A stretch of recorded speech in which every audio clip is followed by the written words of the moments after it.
If you want to flirt without being too obvious, start with eye contact and body language.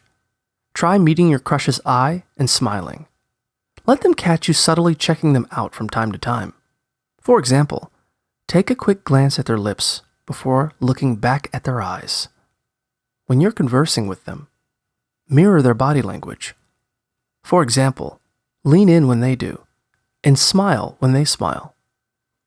Keep your body language relaxed and open, and give them your full attention when you're together. Before you try breaking the touch barrier, test what they're comfortable with by getting closer to them. If they get closer too, then you can try putting a hand on their arm or shoulder now and then, and see how they react. Try using flirty gestures, like touching your face or hair, or biting your lip when they look your way. When you chat with your crush, ask them lots of questions about themselves. Joke around in a friendly way, or try giving them a sincere compliment. Whatever you talk about, keep it light, positive, and friendly.